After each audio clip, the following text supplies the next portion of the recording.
Lion King. It's a reference to the Lion King. Hello, everybody. My name's UkeKooki, and welcome to the Gnoll Way Home. That's right, ladies and gentlemen. Welcome to the Pride Lands. Welcome to wherever this place is located. So, this is a visual novel that I found on Twitter, and I'm very excited because I kind of like the visuals that I'm looking. And ladies and gentlemen, I have turned on the Not Safe for Work.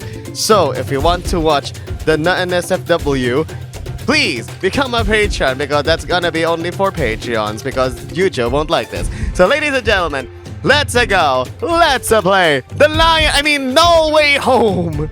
Chapter 1. Dreaming Up Demons.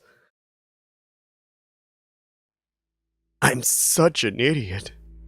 That's the first thing that comes to mind as I find myself facing oblivion. It's so empty, so cold. There's just nothing. Forever. Is this what it's always going to be like? There really isn't anything that comes after? Well, at least I can hear myself think. Wait, it's not a good thing, is it? Just alone with my thoughts for eternity. Now this is hell. Please, wake up. Oh, thank goodness. You can't do this. The voice pleads tearfully, breaking and trembling. He sounds hoarse from sobbing. It's a he, and I make it into a girl. I don't recognize him, but he's my only lifeline to the world of the living. Please. I feel like I'm being pulled towards him when he speaks. Somewhere far away! Compared to this vast emptiness, it feels like a whole other world. You can't leave me. I feel a deep pang of compassion for whoever this is. And I don't want to leave either. I'm not ready to go. But what can I do? What else can I do? Bring it in. I focus with all my might. All might. Trying to do something, anything, to show that I'm here. With all the effort I can muster, I manage to pry my eyes open just a sliver. Just enough for a blurry, unfocused glimpse of him. He has glasses! Oh! He gasps, eyes shining and full of tears, and I feel his grip on me tighten. As I lay eyes upon him, I feel a deep longing that I can't fully explain. I don't know who he is, but he's so gentle, so tender. I feel him clutching my hand, telling me everything's going to be okay. I can barely make out what he's saying, but just hearing his voice is soothing. I try to respond to him, but all that comes out is a weak, breathy gasp. And the eyes are moving! Man, Rempe is so good this time around. Save your strength.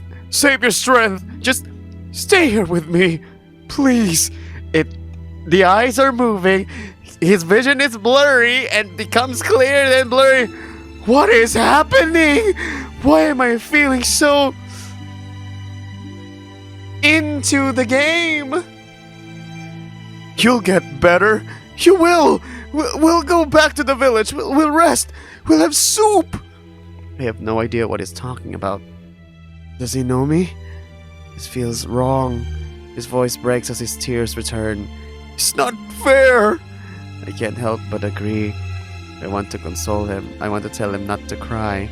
I don't even know him, but it's obvious how much pain he's in. I want to stay here with him. Why do I feel this way? He's a complete stranger. I can't think straight. My eyes fall shut.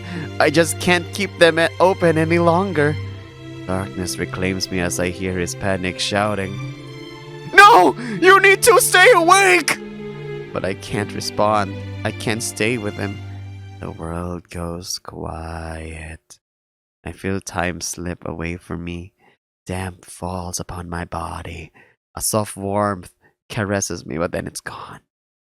Chill sets in, bitter and biting. Pressure around my limbs, around my throat, dragging. The smell of nauseous chemical fumes, soft muttering. Chanting? It's too much! And then, nothing. Nothing. Into Wombwood? What's Wombwood? Ooh! Am I going over there? Am I going to over there? Oh my god, my eyes are blurry. You are in a forest, a deep one, hazy and hard to place. Colors you've never seen before shimmer through the air. It hurts to look at them. The trees around you bend and sway in ways that don't feel natural. They bow to form archways, leading you on your path. You follow the trail, unsure and unsteady, but driven by duty. You have to find him. Oh no! That was a flashback to the future! That was a premonition that we have to find this boy with glasses, and then after that we have to befriend and love him? The clearing you emerge into looks unfamiliar. Your path becomes less certain. Unsettling lights of those same unusual colors flicker and dance in the canopy above, lighting your way in place of stars. Dense underbrush shifts and crowds around you, making you feel surrounded. Quickening your pace, you feel pricks of pain as the dense brambles slice at you in your haste. Unearthly sounds warble through the dense tangle that envelops you. Whatever lives down here can't be friendly. You feel your heart racing in your chest. He could be in danger. A particularly overgrown piece of vegetation looms menacingly before you. With your vision blurring, its shape resembles that of a towering beast. Your breath catches in your throat, afraid to make a sound. Pinpricks of illumination from the ghostly lights above shine through it. Are those eyes? It shifts and turns as you approach. Or was it always facing that way? You can't tell. A howling wind passes through. The trees shake like the rattle of bones. It's not safe here. You run. But not fair. The undergrowth trips you up. It feels as if it lashes out and ensnares your feet, bringing you low so you can't escape. You feel the wind knock from your lungs as you land hard. Something's wrapped around you, preventing you from reclaiming any air. Oh! No! Weird eyes! Weird eyes! Looking up, you're met with dozens of eyes sprouting from the thick, tangled brush that coats the ground. Good thing those eyes are screaming! They stare at you, unblinking. They know you're not meant to be here. You're too slow! Too stupid. They've just been waiting for you to fall. You feel the roots that surround you tug you slowly into the earth. They suffocate you, wringing the air from your lungs and the life from your body. The more you struggle, the tighter they bind you. As they close in above you to seal you in this grisly casket of vegetation, the last thing you see before they fully block out the light is those eyes staring down at you. Why all of a sudden we're in a very cool Crayola art? I bolt awake, launching myself upright in a cold sweat and gasp for air like, "Arr! I'm alive? Woo! It was all a dream!" Probably. Okay, that's a start. I tried to get my breathing under control. That nightmare was really intense. Looking around, I strained my eyes to get a good measure of my surroundings. It seems like some kind of hut. From the sounds of birdsong outside, it's out in the wilderness, maybe? Rough, unfinished walls and thatched roofing above, and all manner of simple tools and containers scattered about. Light streams in from behind the curtained opening, illuminating some kind of kitchen or workshop along the far wall. Breathing in, I feel the harsh sting of chemical fumes in my lungs, and it feels like I've been suffused in it for quite a while already. I must have been here for... how long? As my blurry eyes scan back across the room, I'm startled when I notice a figure slowly creeping up from the shadows. Okay! Hold your horses, man! The figure scampers closer with frightening haste. The grisly-looking beast eyes me curiously, and he's blind, as I guess. I think he's a shaman, as I guess, and scoot back against the wall behind me. His proximity brings with it a potent musk that stings my eyes, the scent of unwashed animal mixed with strange herbal aromas. He wheezes out a raspy noise, before speaking in a scratchy old voice that makes my skin crawl. It runs. noises. Oh, this is my alarm clock. A little creepy, but okay. My eyes widen as I realize this creature is actually addressing me, and I can understand it. Tell me your name, lad. His tone is friendly, or as close to it as he can manage given how terrifying his voice is. But should I really trust him so readily? I'm not sure what to tell him. Okay. I don't know what I want to know your real name, so click. It's no good. I have to say something.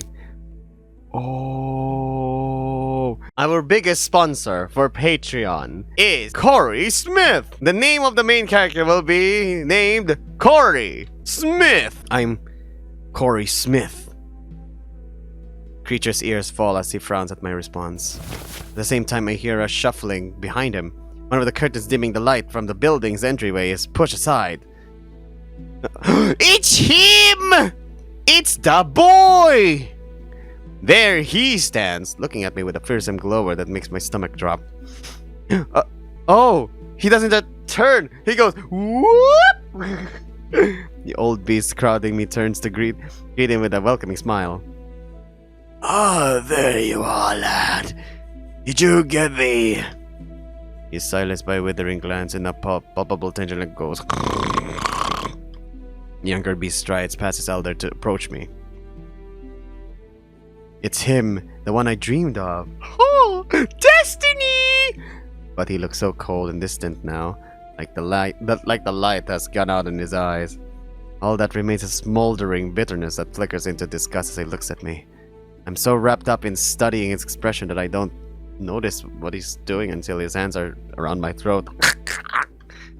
I reflexively reach up to stop him, but after hearing a brief snap behind me, my hands go limp. Ow! Oh, my arms! God damn you, my arms! I needed those!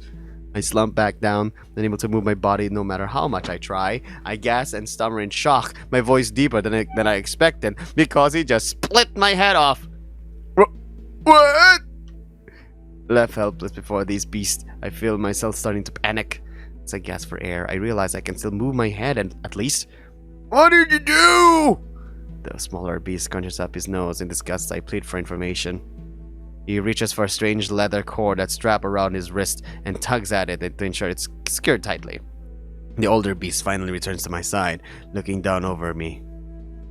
A demon caller, lad? Do you really think?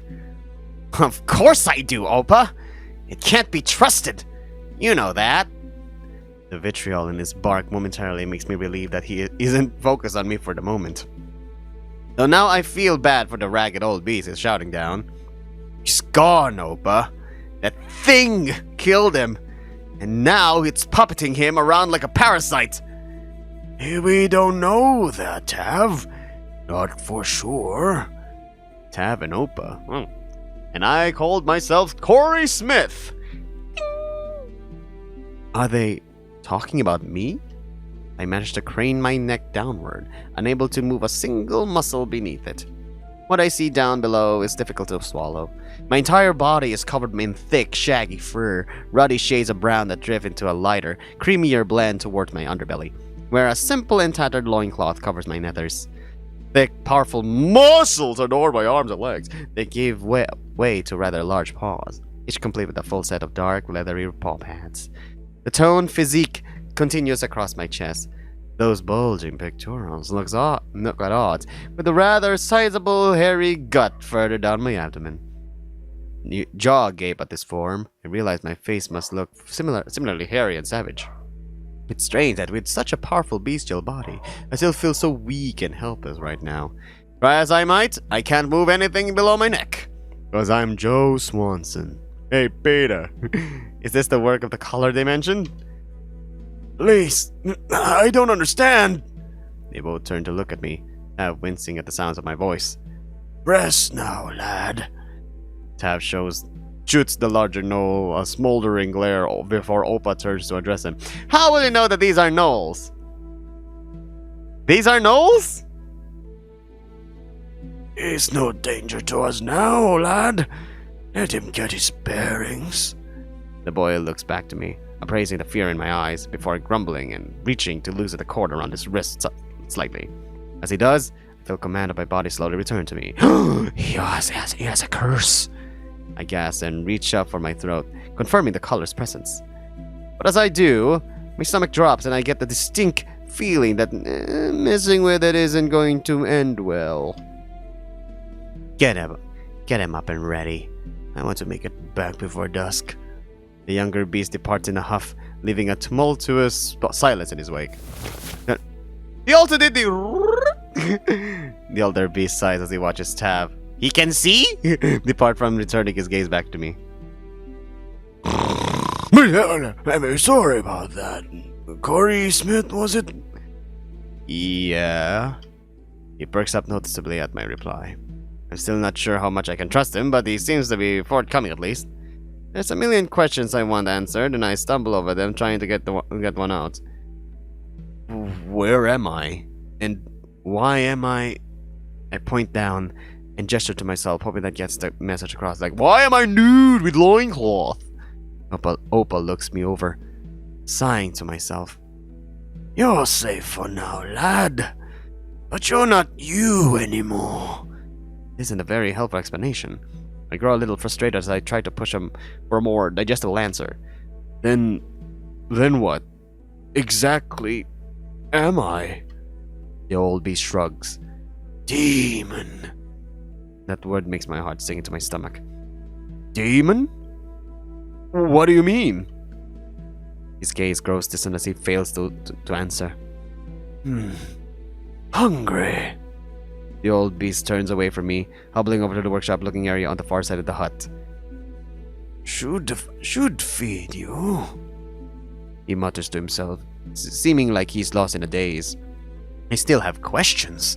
Even more now, in fact. But I don't know how much I'm going to get out of him. I might as well try to get up, now that I can. Climbing to my feet, I find myself a bit unbalanced. My heavy gut flops down and jostles before me like, bro, I'm obese.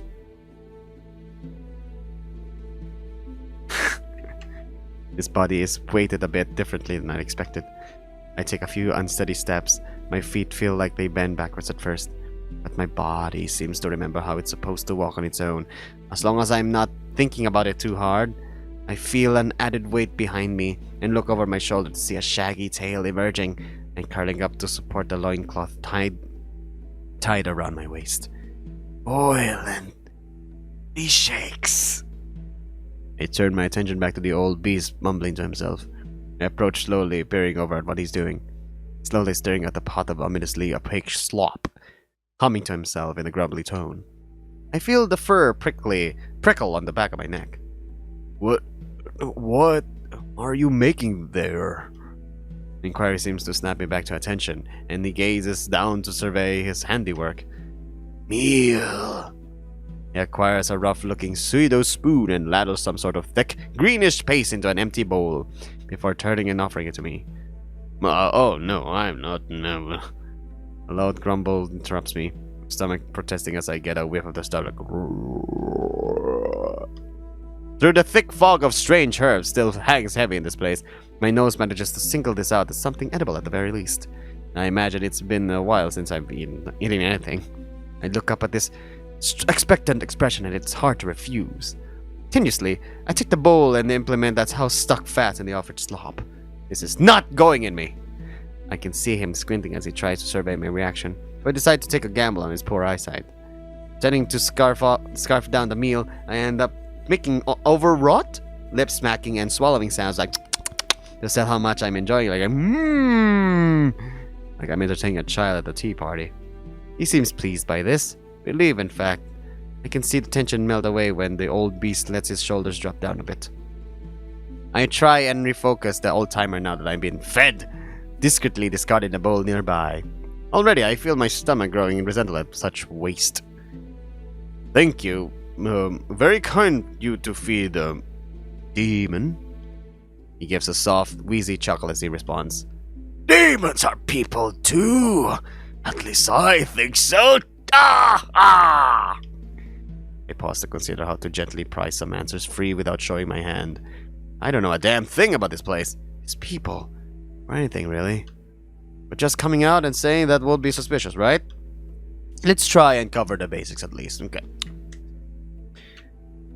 And if I'm a demon, then you guys are gnolls. I don't suppose you have many where you come from? His tone becomes more cheerful as I keep up this line of questioning. Where is it you think I'm from, exactly? Hell, of course. Right, of course. Yeah. So there's a thing called hell here? And what do you know of hell? It's a realm mired in sin and cruelty, burning away while its people toil in endless misery. Well, that sounds about right. So, how did I get here? He tilts his head, pausing in a moment of confusion. Wasn't that your doing? You possessed young Gash here. Gash? Well, that's a hell of a name. I'm Corey Smith. I didn't intend. Oh, are you telling me that the demon is Corey Smith? I didn't intend to. Is that so? Well, it's not unheard of. Oh? There may be others like me out there. Used to happen more often, but nowadays the Empire puts demons to the stake as soon as they hear word of them. Sends them back to hell where they came from. Not what I want to hear right now. Oh, so you're saying it's crucifixion?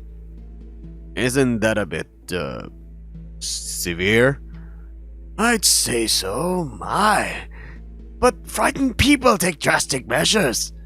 Am I really so scary? He looks me over, chuckling hardly. Ah!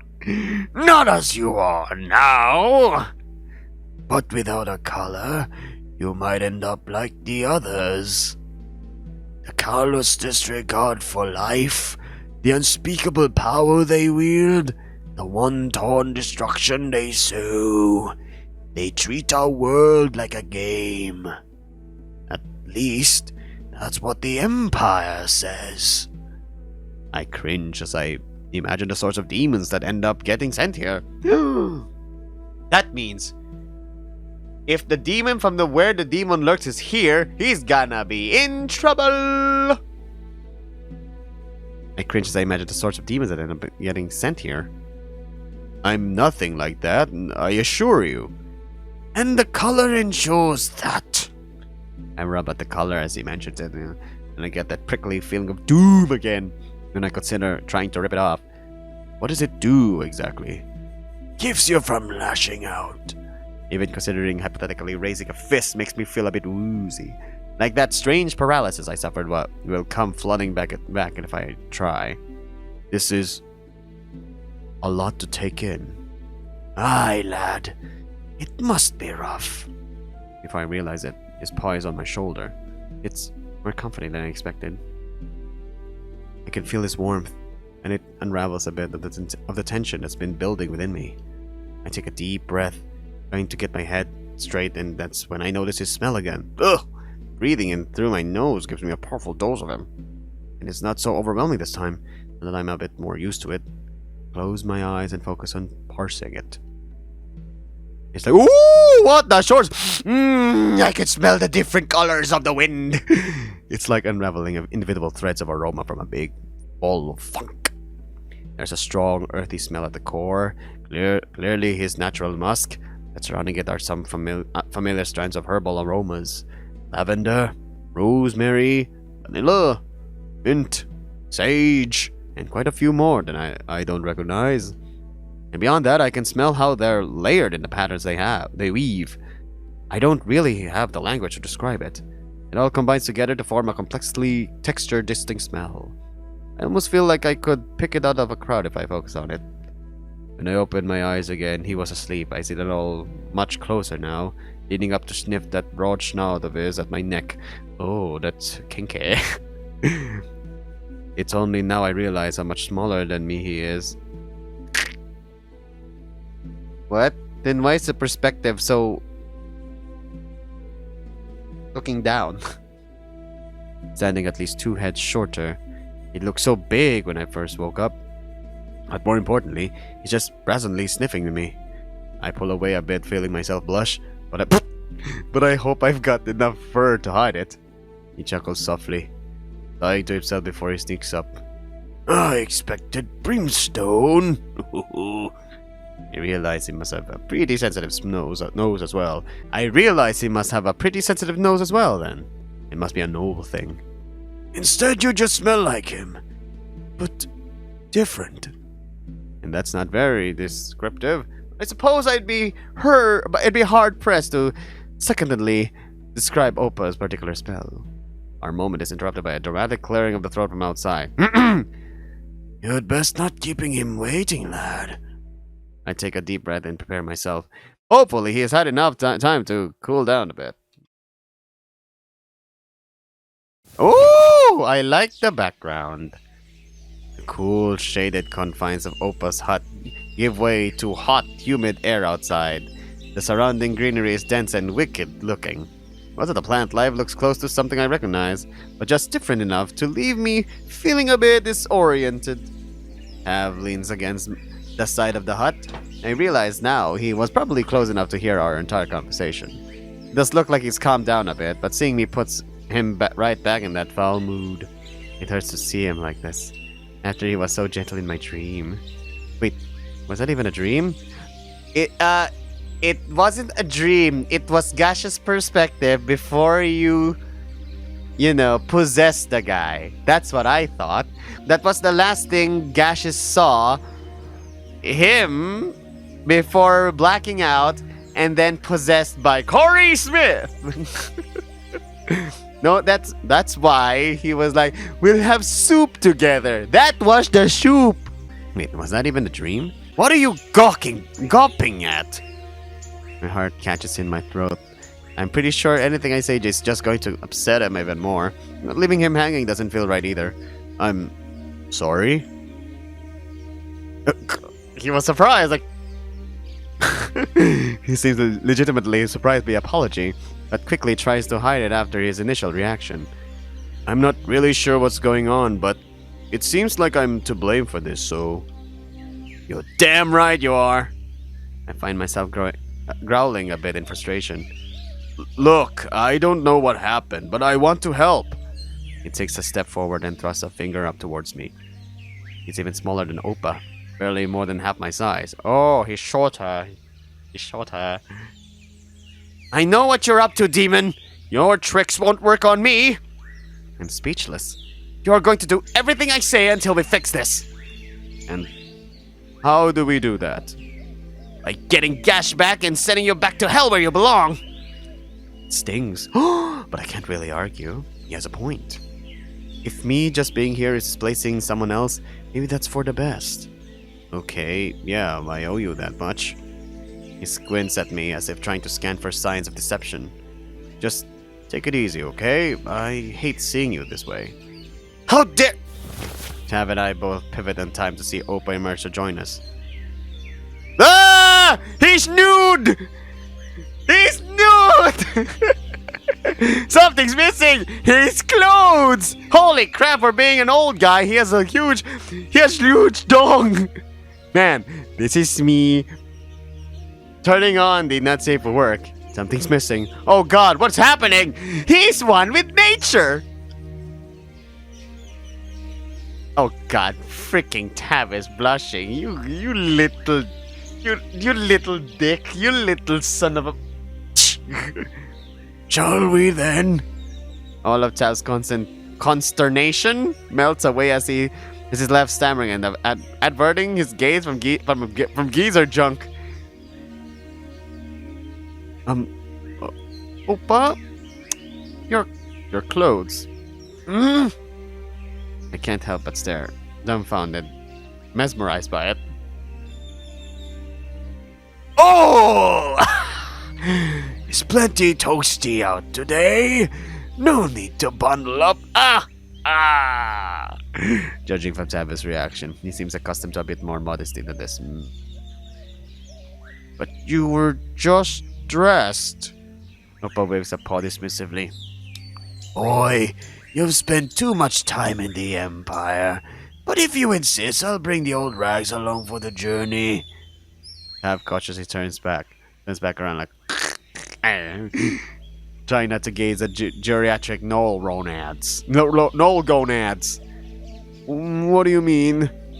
We'll be going with you, lad. Me and the boy have been meaning to make a trip into town anyway. Speaking of which,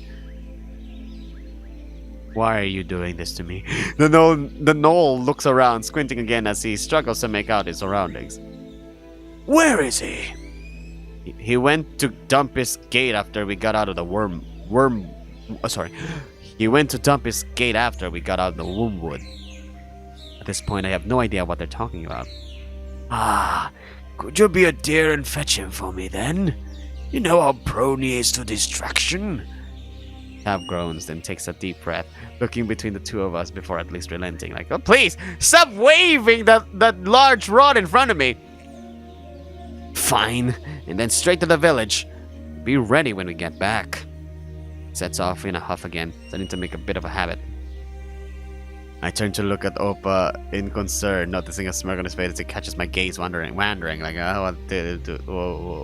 what are you looking at me like that? The police, stop smirking like that.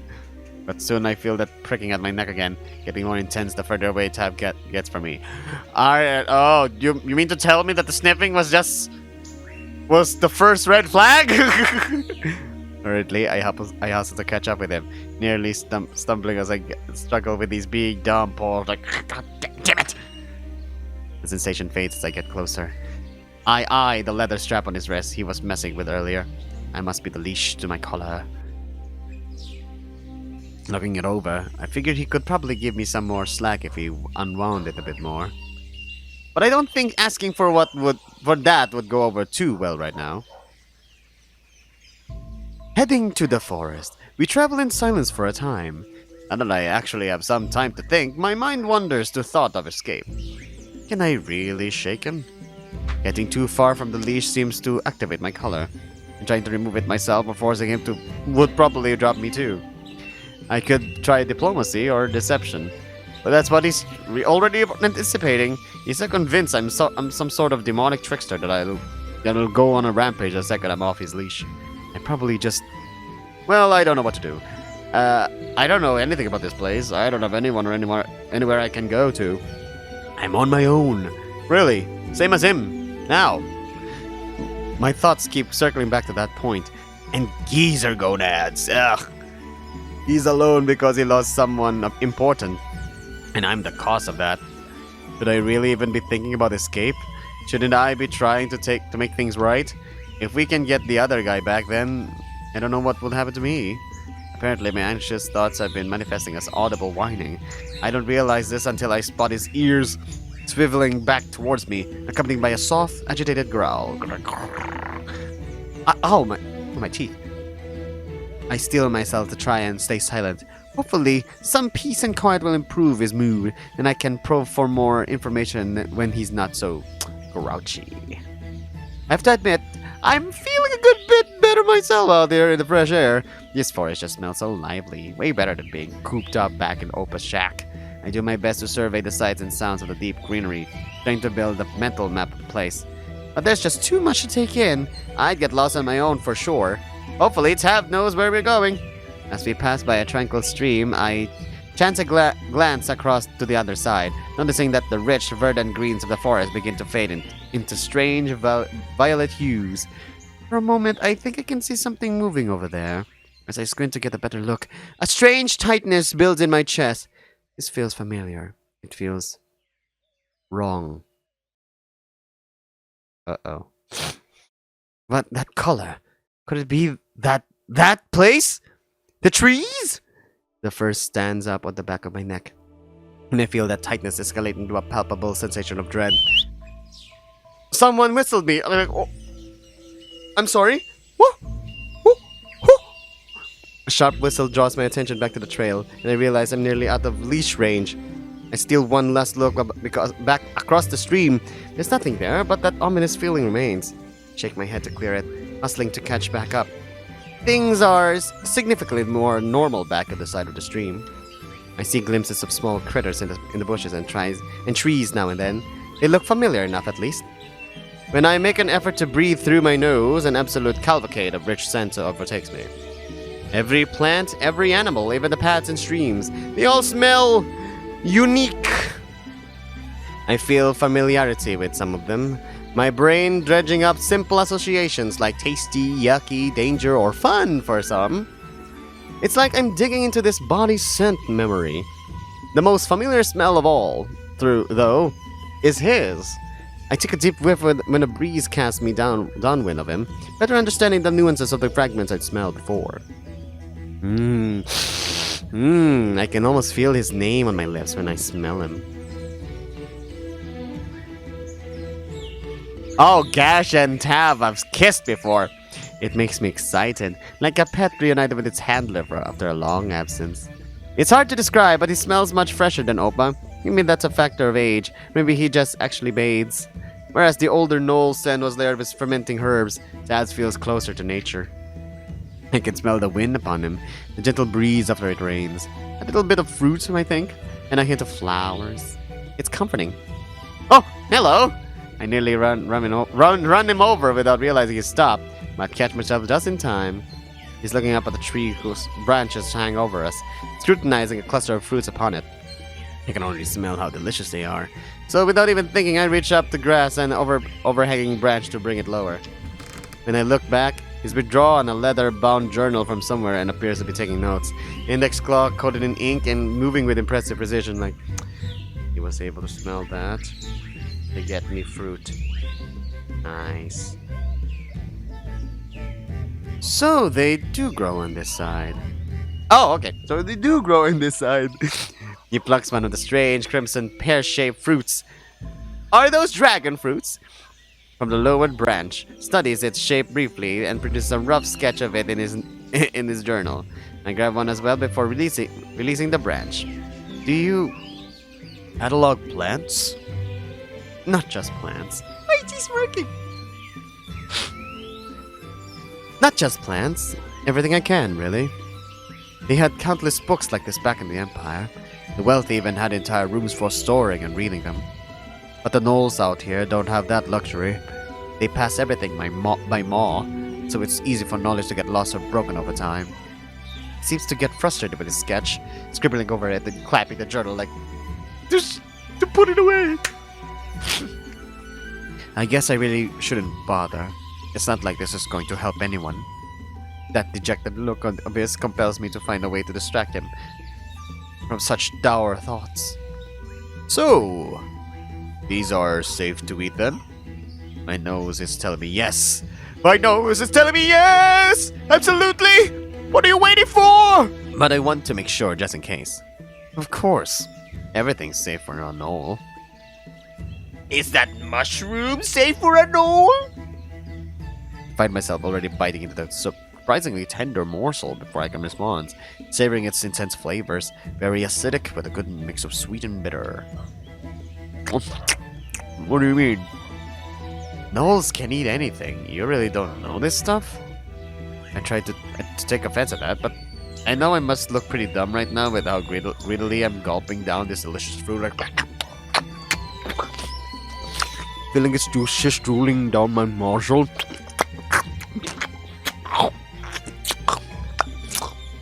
Like, anything? He rolls his eyes and starts walking again as he explains further. I reach up to hurriedly gather up an armful of bonus fruits off on the road before he gets out of range. Anything I can swallow, yeah. It's our gift or whatever. Hard to starve that way. Can't get sick from most things either. I hurry after him, dipping my muzzle down to munch on the armful of fruits I cradle as I digest this information. That sounds like quite the gift. I guess. But even that gets turned against us. Trash eaters, scavs, bottom feeders, people can be pretty cruel. He sounds particularly hurt by those words as he repeats them, looking as if he's dredging up some painful memories. Well, sounds to me like they're jealous. Tab shrugs, trying to let it go. Whatever. They don't matter anymore. We got out of the city to get away from all that. We? Me and Gash. I bite my lip. realizing I've wandered back into uncomfortable territory for him. Why did things have to turn out like this? This isn't what I wanted. I hate this awkward silence. Maybe it would be better to lean into this rather than tiptoe around it. Hey, we'll get him back, alright? He takes a deep breath before responding, sounding worn down. Just stop it, okay? I know you don't really actually care. You don't need to pretend for my sake. His words sting, but maybe he has a point. Even though I feel responsible for what happened with Gash, Tab is the one I'm more worried about. Maybe it's just because he's the one right in front of me. It's hard to feel for someone I never even met. Man, why am I devoting so much energy to try to make him feel better anyway? It'd be a stretch to expect him to be thankful given the taste of things, but he could at least be civil. He probably hasn't even once stopped to think about things from my perspective. I didn't ask for this to happen, and if we do manage to get Gash back, then that means The thought drops my heart into my stomach. I shake my head and try and change the subject. By eating this reluctant fruit! So, who's this boy we're looking for anyway? Opa's kid. Opa's a kid?! Ah, little guy out exploring on his own? He's grown, almost as old as us. Helped me drag you back to Opa's after you arrived. I looked down at the smaller knoll. Yeah, Tav definitely wouldn't be able to pull that off on his own. I feel my... Something just stomped somewhere. I feel my ears stand up, alerted to a low rumble that passes through the ground. Speaking of, that's probably him. He's a giant? Tav leads off both... What? Tav leads us off the beaten path into the tree line. I struggle to keep up with him. Hey, slow down a sec! Either he doesn't hear me or is messing with me on purpose. As he forges on ahead anyway. His lithe little body is able to weave through the greenery at a pace I struggle to match. I arrive out of breath and sputtering as I shoo away the remnants of vegetation that cling to me when I finally catch up with the smaller knoll. He stands in a small clearing near a stagnant pond, brow furrowed as he gazes at a tangled mass of plant debris accumulated in what appears to be a natural deadfall head. Why is he here? Before I have time enough to catch my breath and I ask what he means, I'm startled by the sight of a canteen flying through the air. Several wooden bowls and shredded sackcloth bags soon follow it, being tossed haphazardly by whatever currently occupies the dim hollow beneath that deadfall. Tav marches towards it, raising his voice. Hey, drop it! Leave it! He sounds like he's lecturing a misbehaving animal. I force myself to follow after, my deep breaths to regain my stamina soon confront me with an incredibly powerful scent. It's something I've been picking up hints of on the way here, but now I recognize it's most certainly another Gnoll. Presumably, it's Opa's kid. Now I wonder if Tav's been following that scent to guide us here. I hear some back and forth between Tav and another deeper voice as I spot the frame of a larger Gnoll standing over him, cast in the shadows of the deadfall. Tav seems to have pushed him aside, leaving him to watch as Tav starts struggling to repackage a cache of wicker baskets stashed there.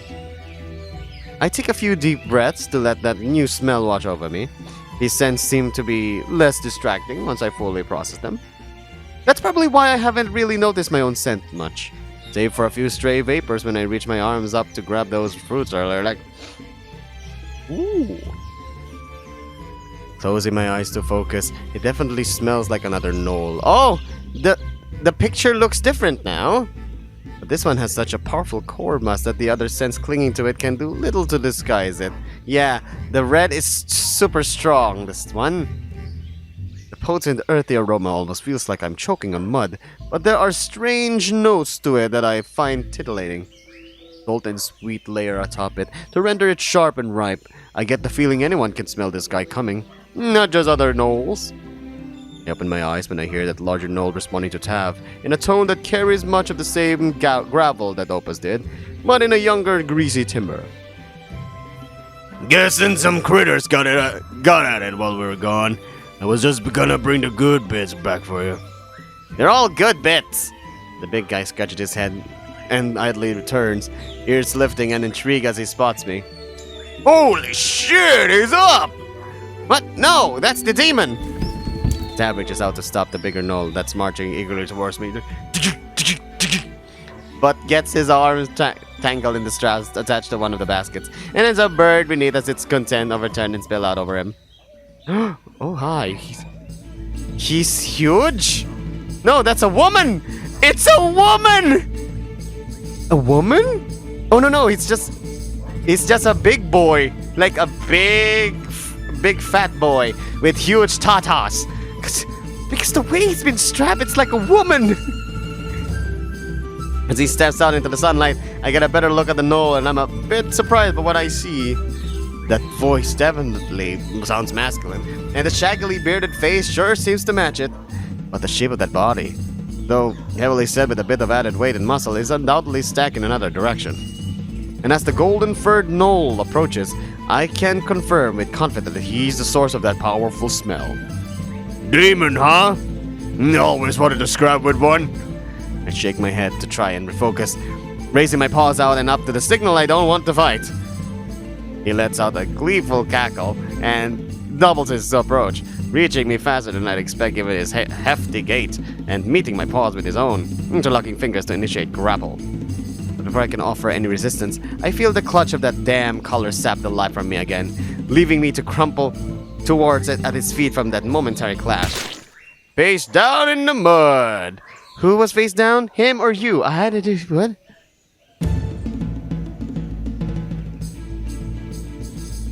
Okay, it's the main character. It's me. It's Corey Smith. Corey Smith flapped down into the mud. Did I break it? Tav manages to free himself from beneath the toppled baggage to come to my rescue. He's got a demon collar on. He can't hurt anyone. The big galoot looks mortified. Not even for fun? Tav sighs and unwinds his cord a bit to give me some slack. As I sputter and gasp for air, pushing myself up into my hands and knees, Tav groans and retreats to the deadfall again. Is it me, or there's a lot of Buddhism I notice some here?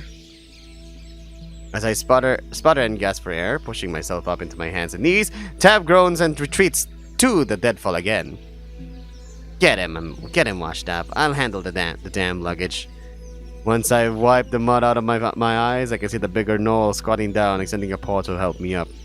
I grunt and take it, though, as I do, I worry he's just going to take advantage of the grip to paralyze me again. He doesn't, though. He helps me up to my feet and gets me ready, leaning in to sniff at me before introducing myself. I'm Stinky. I know, but what's your name? I'm not sure if that's his name or a statement on his personal hygiene. Honestly, it seems like both. I hesitate, thrown off by that strange introduction and his continued invasion of my personal space. It takes me a moment to register I should offer my name in return. I'm Corey Smith. Are you about done? Holds his wondering sniffer to look up at me, smiling as he realizes what I'm talking about. At the same time, I spot Tav's ears perk up in reaction to my name, causing him to turn and take a long, hard squint at me before returning to his work with a specific head shake. Oh, sorry, guys never smelled a demon before. I expected, brimstone, sulfur. Yeah! Yeah, I get that a lot. Well, let's get you washed up then. At least a little. He guides me excitedly by the paw over to a small pond nearby. Looking up his arm, I can see he's got a good mix of muscles and fat on his frame. He's almost as big as me, even though he's still good head shorter. Though still a good head shorter overall. I kneel at the edge of the pond as he takes the opportunity to look me over from a few different angles. No horns? Barbed tail? Big old bat wings? Dang, guess the stories were full of shit. He's possessed. He's possessed. That's the real form of a demon is different from being possessed. I sigh and lean forward to dunk my head into the water and scrub a bit, like. Ah. Dove. Pause reflexively, pulling back to comb through my thick, shaggy mane. Oh, that's what the main character looks like? He's huge! No wonder Tav is into him. He's huge! Oh my god, and now that I know what it looks like, he needs to have a very deep voice. As I come back up, I pause when I notice my reflection for the first time, carefully studying my own appearance. The gnoll, looking back at me, has kind of a dumb face, to be honest. Right, because you have a big mouth and a small cranium. That's why. If he were part of a bigger group, I expect him to be the big, goofy one that ends up the butt of their jokes. My paws reach up to feel at the face, as if to verify it's real. His nostrils flare up a bit, as I think about the big black nose at its center. My fingers run through the shaggy, unkempt fur on its jawline that trails back into my mane. Overall, I'd say Gash was pretty handsome in a lovable kind of way. Honestly, he might have been my type. Really, Mr. Stark? But those timid, anxious eyes wouldn't fit him. Those are mine. While they might lend him a bit of a puppy-like innocence, my uncertainty makes them tremble with weakness. I bet the others can tell from my gaze alone that I'm not him. I'm roused, from my fixation by a foot paw poking at my ribs. Demon dick, huh? Old Barb and veiny? No! To be honest, I haven't checked, but I feel confident I don't have a demon dick. Fairly confident. He snicker cackles and reaches down to help me up again. His playful ribbing, though a bit invasive, is kind of refreshing compared to Tav's dour animosity. I look back to the dreadfall where I can still hear a little guy scrounging around. You think he needs help in there? Probably, but I just get in the way again. Don't know what half of that stuff is. I take a closer look at the deadfall, wondering if there's some kind of weird forest stash hidden way out here. What is this place anyway? Oh, it's where I found you two the other day. Found us? Yeah, after you passed out into the Wombwood, he managed to drag you in the hall far as he could, but I could tell he was at his limit. Every answer just raises more questions. What the hell is a Wombwood? He just past the pond, opposite of the way he came. The forest we're skirting around it's all spooky in there. Spooky? Yeah, like everyone's dead and I want to go home spooky. Alright, real spooky then. It is! We're still on the edge of it here. Though, the real nasty critters don't wander this far out.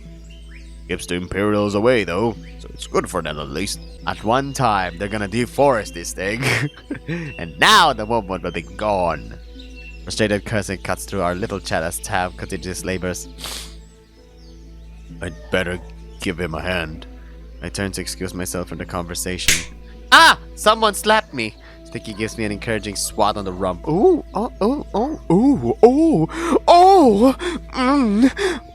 Ooh! Offering a grin and a pair of thumbs up as I yipe and turn back. You can do it! Yeah! Whatever it is. I grumble a half-hearted thanks for the encouragement and turn back to resume my approach. Inside the cave-like pocket created beneath the fallen forest vegetation, I see all manner of household goods tumble out on the ground. Tav squats low, meticulously sorting and repacking them back into the covered wicker baskets they came from. I recognize this place. It's the thing from the dream. From my dream where Tav tended to me. And that's when it really sets in. It wasn't me he was doing all that for. I look down over him, biting my lip as I reevaluate that tender, vulnerable moment we shared. It wasn't earned. I stole it. Gash didn't even get to say goodbye, did he? He didn't get to hear Tav's feelings at the end. I started to feel dizzy, bracing myself against the mouth of the deadfall. Tav looks up at me with an annoyed expression that demands I explain myself. I don't know what to say. I'm a little scared right now. Such an idiot. It feels like the walls are closing in around me, like the musty roots of his dreary deadfall are crushing the stale air from my very lungs. At least make yourself useful. His voice cuts through to me as I find myself gasping for breath, only earning another incredulous stare from the smaller gnoll. He's still convinced I'm trying to trick him somehow. The big scary demon just waiting for him to drop his guard. At least I can breathe again. He shakes his head and pushes one of the filled baskets over towards me. I can tell it's heavy from how much he's strained to move it, but when I reach out to lift the strap, I find it effortless to heft that over my shoulder. He finishes packing up the other one and pushes it back for me to load up with before securing the last few items in the satchel that he keeps for himself. He looks through it to verify its contents briefly, sighing in relief after he finishes. What's in there? The most important cargo. He keeps his explanation brief and frustratingly vague, but my gormless expression seems to pressure an answer out of him. Ugh, letters, okay? We're the only means of communication between the Shuttertusk and the gnolls still trapped in the Empire. I can tell my look of absentia speaks volumes on my comprehension, prompting another frustrated groan from the little gnoll. Look, I can't babysit you and explain the whole world to you. He reaches into his pack and fishes out the journal he was writing in before. Here, you can hold onto this until we get back to the village. Maybe reading that will help you understand the world of the living. And you know what's the worst part? Maybe he can't read the gnoll writing. You can read, can't you? Of course I can read. I think. I really hope I can. Oh! Something dropped! What the hell? Was it lore? Huh. I really hope I can read.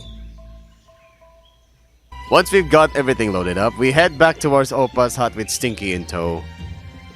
I briefly wonder why Stinky isn't helping to carry anything, but surprisingly, the cargo isn't much of a burden at all for me. His body really is pretty burly.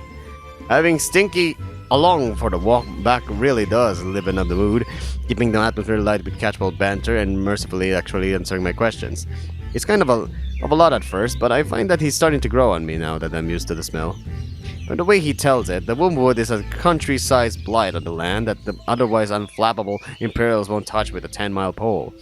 It takes months to circumnavigate safely, and pretty much all that's on the far side past here is dust and desert, so they have no reason to bother with it.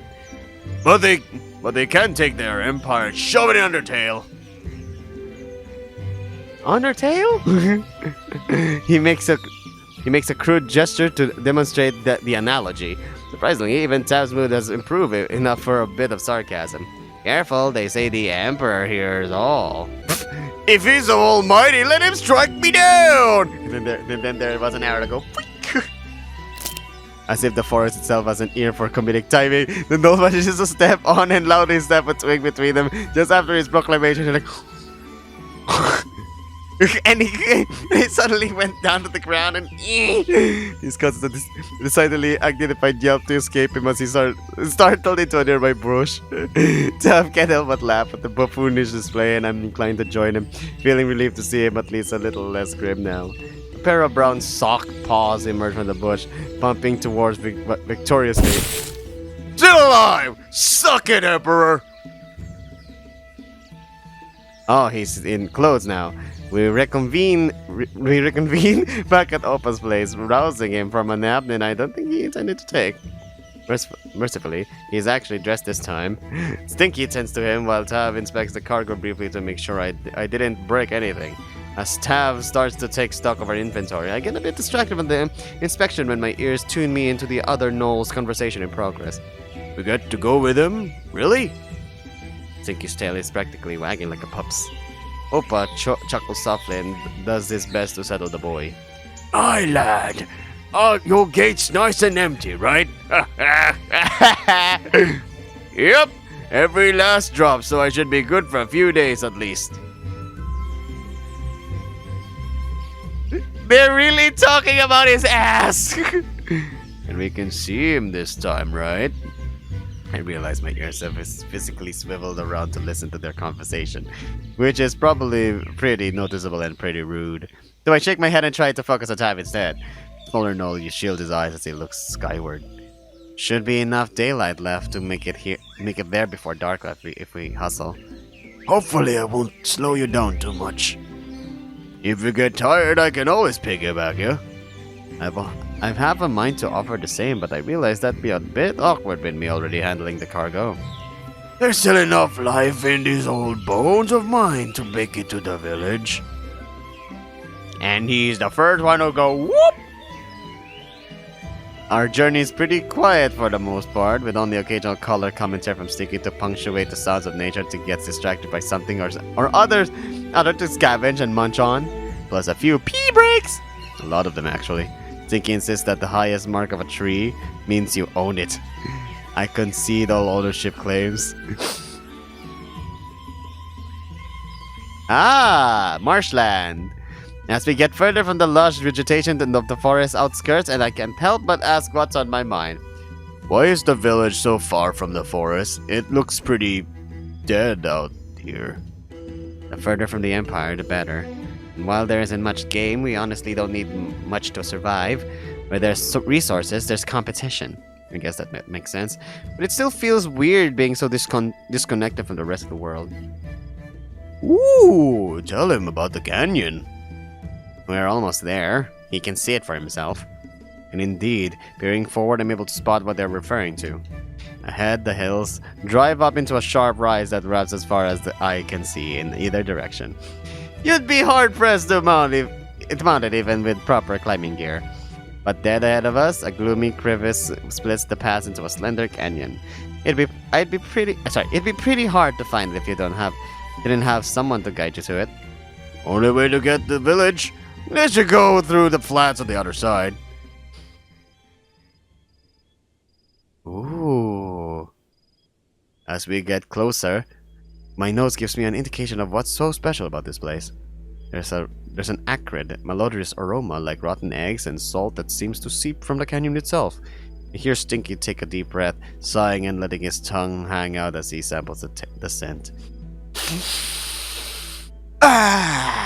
Brimstone.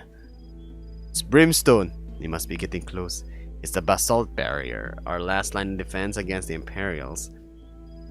The fumes make them sick. Based on what I'm smelling, I can relate. I don't feel like I'm going to retch or anything though. Must be that gift Tav mentioned. Oppa smiles and pats my tummy. But those are made of sterner stuff, eh? Try and offer him a smile and thanks for his reassurance, but my heart isn't it. Even though the canyon walls are wide enough apart to pass through easily, somehow they still feel too close to comfort. The strange hexagonal columns that make up the canyon catch my eye. They jut up sharply to form the canyon walls on the other side. It must be some sort of bizarre natural formation, providing uneven steps for us to tread across. For some reason, I just can't shake the feeling that those walls are going to collapse in around me at any moment. I try to focus on just moving forward, ignoring the unease rising on my chest. I ignore the tremor in my legs that makes it difficult to walk. I ignore my ragged, ill-paced breathing, which only further overwhelms me with that sulphurous stench. Tab looks over his shoulder and notices me falling behind. Moves to tap at the leash wound around the wrist to encourage me to catch up. But he stops when he catches sight of my face. I don't know what he sees there, but it's enough. Ooh, now he's curious. He backtracks a bit and places his paw on my shoulders, settling my breathing, sorry. Come on, Corey Smith. We're burning daylight.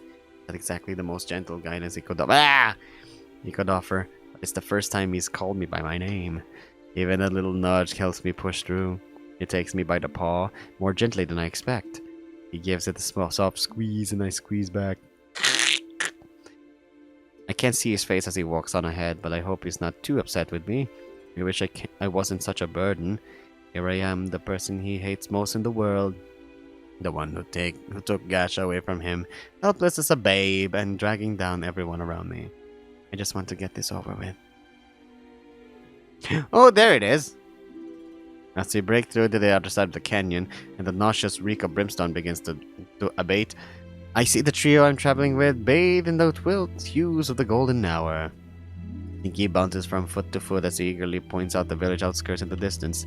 Oppa chuckles and reminisces about soup. But Tav still has that distant look. Ooh!